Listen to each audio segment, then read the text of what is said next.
welcome to another episode of the O Show. I'm O and I'm here for your amusement.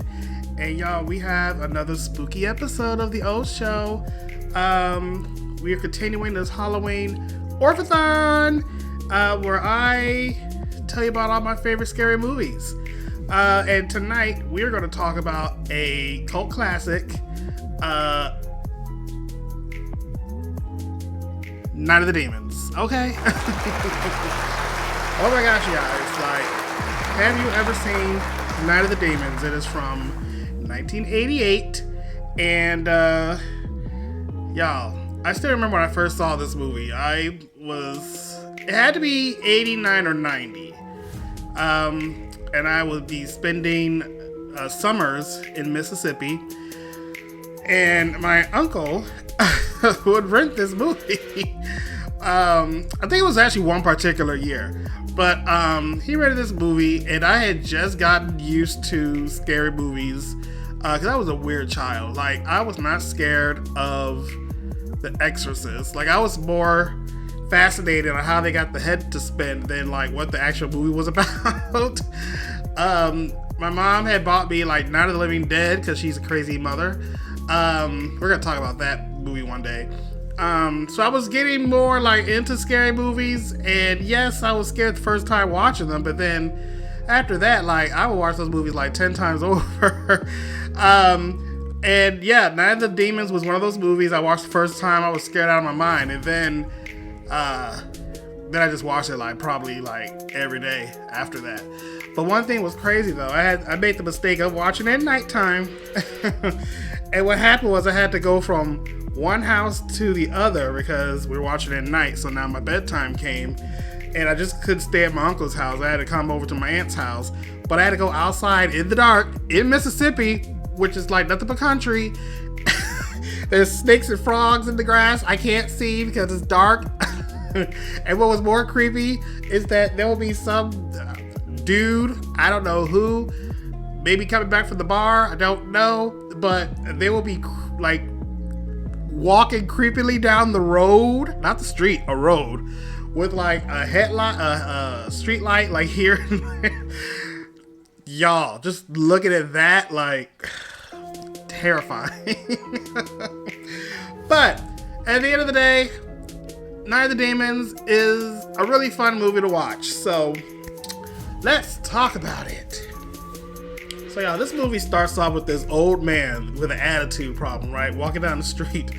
And we start seeing him getting harassed by people driving by, and everyone's playing pranks because it's Halloween. And we see that he is planning something sinister, okay, with some apples and razor blades. And let's just leave it at that. But we are introduced to one of our main characters, Judy. She's going home to change to get ready to go out to a party. We got a perverted little brother who's like obsessed with her boobs for some reason. It's super weird. we got her mom making like fudge poop treats in the kitchen. So stupid. So look, y'all, so we got Sal, who's this dude that's like obsessed with Judy, but she's actually going out with a guy named Jay, who's a douchebag. We'll talk about him later. So anyway, they're going to a party that's being held by a girl named Angela. So Angela is like this creepy girl that everyone knows and no one likes. But I guess they're going to her party, so, you know, go figure. But Angela has a friend named Suzanne, played by who? The legendary Linnea Quigley. Oh my god, you guys. I shouldn't have been watching this movie as a kid, but I did. And Linnea Quigley was like my babysitter at times. Because I was really entertained. So, and hold up. Like, even as a kid, I used to be like, these people are not in high school. Like, why do they always hire these adults to play high school people? I guess because of the content of the movie. Or did they have to be like college kids or something? I don't know. It's weird. So anyway, so we get introduced to the other characters who's attended the party. One is a black guy named Alvin Alexis. Okay, he is playing Roger. And you know what? I was like, did he do anything else after this movie? So he did do a lot of acting, but one of his earlier credits was The Wiz, right? So I'm thinking like, was he like one of the Munchkins or something? But apparently he's at Aunt M's like holiday meal at the beginning of the movie, and I think he's one of those little boys in the background when there's like 3 boys in the scene, and he has to be one. I think I spotted him, but I'm pretty sure he's one of those little boys in there. But so I'm gonna tell a fun fact about him at the end of this video. But another character who's pretty popular is a guy named Stooge, and Stooge is played by Hal Havens. And I've mentioned Hal Havens before when I did my sorority babes in the Slimeball Bowl-orama, because he's in that movie with Linnea Quigley too. So she is like the queen of Scream in B films. I guess he's the king because he's in a lot too. But yeah, those 2 people, like another movie. Well, you know what? I already talked about that movie, so whatever. I was a strange kid growing up. But yeah, so they're in the movie. Everyone gets to the party, which is actually being held at an old abandoned funeral home. Whoa, whoop-de-doo, right? So they go through this gate into the front of the building. They all go in, and the party starts. We got music. We got some food and treats. Because Angela and Suzanne were stealing from a convenience store at the beginning of the movie. So everyone got their little snacks. All right, music dies because, you know, back then everything was run by batteries and the boom boxes. So someone didn't bring extra batteries. So Angela decides to play a little game, a little seance. And she is wanting to use a mirror where you look into it and see what your past life looked like. And y'all, these people over there conjuring up demons, and that's just what happens. Damn demon comes out from the basement, comes upstairs, and possesses poor little innocent Suzanne. And this is where shit just goes nuts after this. Oh my god. And this is also the time where we get the best line from any movie. Maybe Roger's right. Maybe we should leave. Oh, come on, let's hang out. Yeah, eat a bowl of fuck. I am here to party. Yeah. It's funny when you watch it. Y'all, Suzanne kisses Angela, and now Angela is possessed, and just shit is starting to hit the fan. Angela, after like a 10-minute dance, just like an epic part of the movie, she goes to kiss Stooge, bites his tongue out, and now he's possessed. And then Stooge goes and kills 2 other people whose names I don't remember. But yes, just back-to-back killings after that, which pretty much leaves 3 people. You got Pervy Sal, you got Judy, and you have Roger. Now remember Roger's black in a horror movie. There's just a whole bunch of running back and forth through these hallways and just in and out of the building is craziness.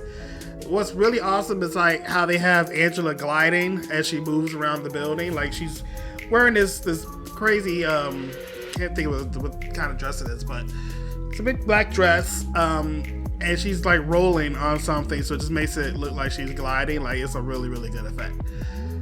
So Sal ends up dying, and now we are left with Judy and Roger. Roger's not having it, okay? In fact, he's like, you ain't gonna get me, and jumps out of a window. He survives, but now they're trying to like, well, Judy doesn't know that the wall is now circling the building, so that gate they came in is gone because demons. They're going over a wall. All the demons come out. They're trying to get Judy. You're like, damn it, girl, you're gonna die. But Roger comes back over and saves the day, and the sun rises, and the demons die because Halloween is over, and that was their only night to run amok on the earth. So, yay! We got Roger and Judy, final girl, final guy. So fun fact. So a lot of people always said that LL Cool J was the first like final guy. Like he's the first, well not first final guy, sorry. He's the first black final guy. Like the first black guy to survive kind of a horror movie. There was that Deep Blue Sea movie with the shark. And was there a shark? There's water.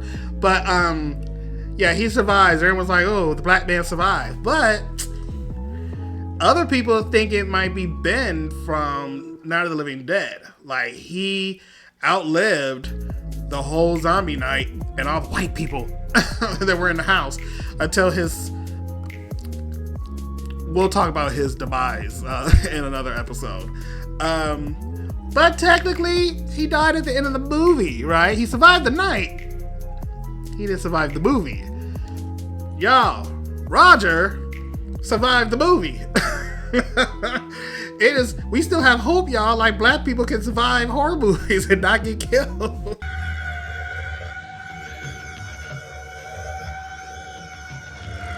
get me.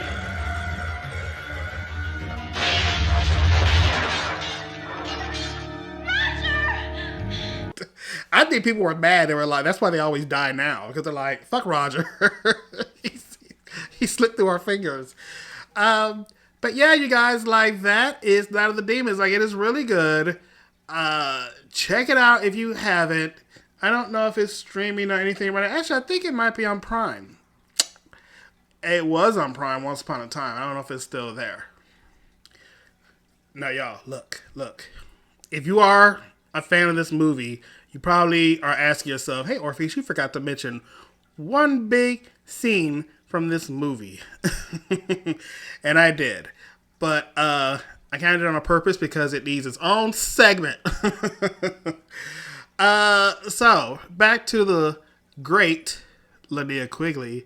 There are some boobies in this movie. I mean, you can't have a booby horror movie without Linnea Quigley in it, right? So there's a part where she busts open her shirt and shows her boobies. And she is playing with a little tube of lipstick. She's drawing all over her face because she's possessed. Okay, just keep that in mind. And she may or may not have brought the lipstick down to her boobie area here and pushed it into her nipple. Yes, I said it. She pushed the lipstick inside her nipple. Why? How did she do that? Well, check the movie out, y'all. Give it a try. Since this is part of my Orphathon, I will not be doing any shots because my liver needs to reset this month. But have you seen Night of the Demons? Let me know in the comments below. What did you think of the movie? What were your favorite parts? There's also, unfortunately, a Night of the Demons 2, which I want to say it came out in 94. And then there was a Night of the Demons 3. They came out in 97. Yeah. And then they had the nerve to reboot it. And they did a remake of it in 2009. And that one starred Shannon Elizabeth and Edward Furlong.